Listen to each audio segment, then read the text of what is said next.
What is up, you guys, and welcome back to the channel. My name is Priscilla, aka Precious, and in today's video it is going to be a different topic. This video is dedicated for all my cosmetology girls and estheticians. So if you are looking to maybe go to school one day, or if you already are in school and you're just looking for some tips to survive, girl, this is the video for you. Okay, first things first, I'm going to just kind of give you like a brief summary of why I started school, and then I'm going to go from that to tips and things that I've learned in school that will help you basically succeed, girl. So if you are interested in today's video, keep on watching.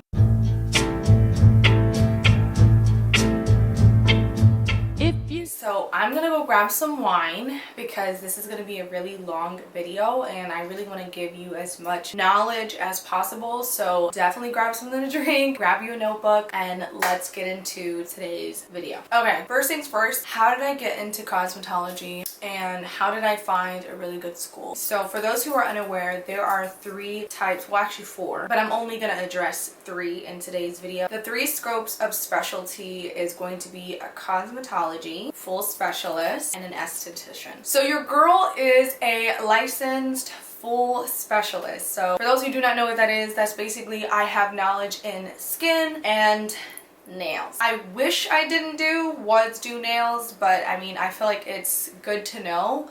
So if I ever want to just do my own nails or just make a little bit of extra money, I can always just kind of use that extra skill, I guess. I kind of wish I just did esthetician because that is the scope of practice that I usually do majority of my day-to-day life, if that makes sense. For those who do not know, I was a freelance makeup artist when I was 13.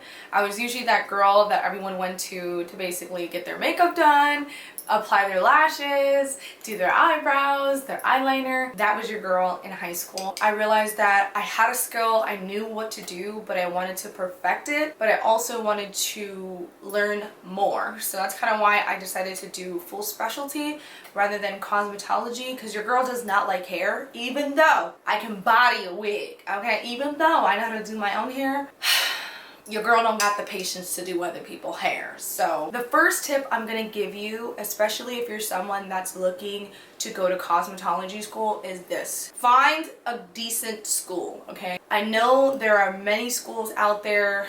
I know Paul Mitchell is one, Aveda is one. Really look into these schools because you realize that not every school practices what you may want to do. So for me specifically, I'm a makeup artist, but school didn't really teach me how to do makeup. It just taught me the sanitation part of makeup and just how to keep your area clean, more in that aspect. So try and find a school that's going to kind of focus on it a little bit, even if it's not entirely, if that makes sense. After you've kind of figured out what it is you want to do, I definitely suggest once you start school, kind of think of it like this. You are embarking on a journey that you set yourself on. Okay, it is going to take a lot of self-discipline. It's going to take a lot of motivation from yourself to really continue, and trust me, you're going to have really hard days. You're going to have hard months where you're like, oh my god, I don't even want to do this anymore, girl, I'm going to quit. Like, how am I going to survive regular life and manage this schooling? Trust me, you got this. You just got to continue pushing yourself. Once you have the school you want to go to, once you figure out what specialty you want, then you can move on to preparing yourself before school starts. So what does that mean? That means prepping yourself. Sit in class, kind of go and shadow what the students who are already attending do, because that can kind of give you a heads up on what to expect before you show up. So I actually almost forgot to go over this. Something you want to consider when choosing your school is you want to see if the school is organized. The biggest thing that I find is a lot of schools are not organized. A lot of schools are not punctual when it comes to schedules. So you kind of have to be on top of things when you're in school, especially with this type of school. This is not like high school, this is not like college, okay? This is like a totally different skill that you're learning, and no one's gonna care about what it is you're learning except for you. So if you show that you have zero interest or consideration on what it is, what's happening, no one else is gonna care. So I think that's something you want to consider is like, is the school organized? Is the place clean? Is it like functional? Like, can it run? Like, how does it run? Like, I say be a client so you can actually see how the school is, if that makes sense. Especially if you're a school that does services for other people or for clients in general. I say book an appointment, view how the school operates, and from there you will decide if you want to actually attend this school. So this is the part of the video in which I find is very, very important and will set you up for success even before school starts, or even if you haven't even picked your school yet. The biggest thing that I've learned, especially when it comes to studying, is you need to learn how you study. I know some people can study by listening to music and making it into a song. I know that some people actually can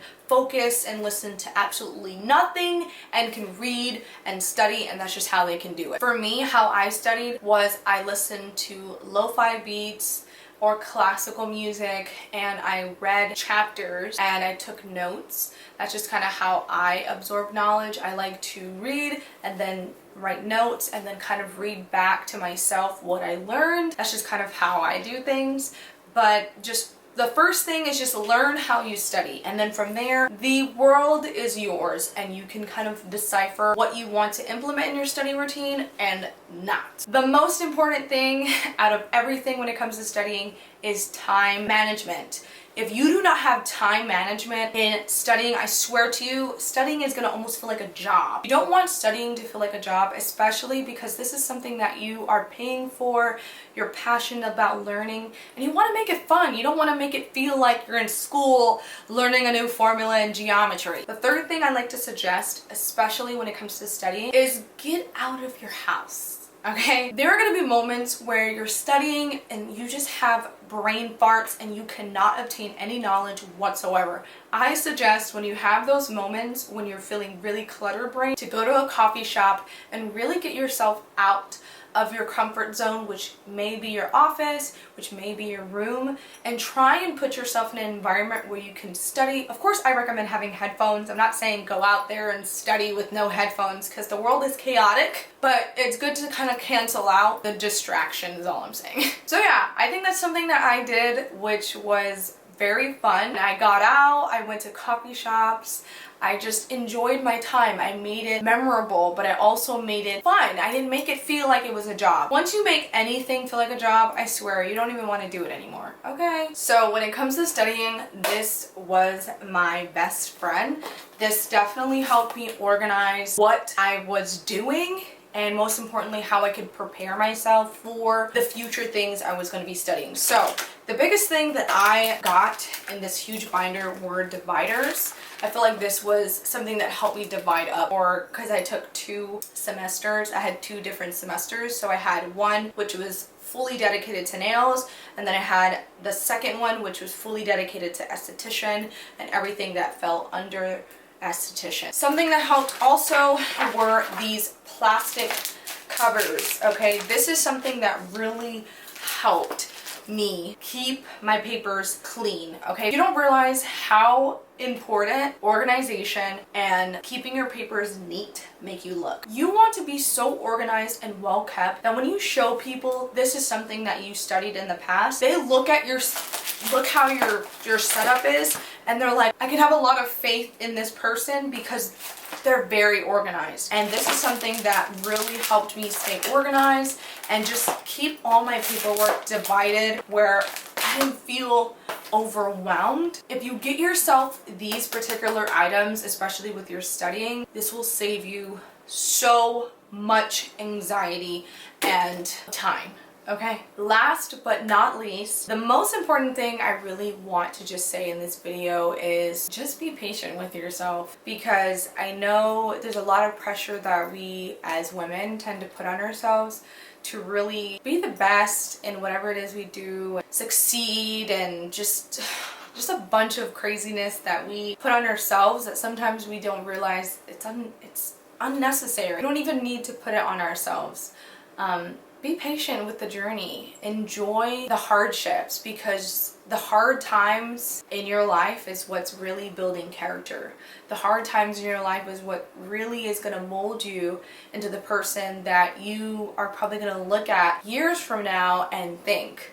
Because the destination alone is not where your happiness comes from. It's enjoying the journey to where you go in life that's really gonna create that fulfillment that you want. And for all my estheticians out there, or for just any young lady or young woman that's inspiring to maybe one day run her own business, I really hope that your journey is amazing. I wish nothing but positivity on your journey, and I hope it helps. I hope it inspires you. I hope you know that you are one step closer to being that woman that you've always wanted, and I just wish you the best.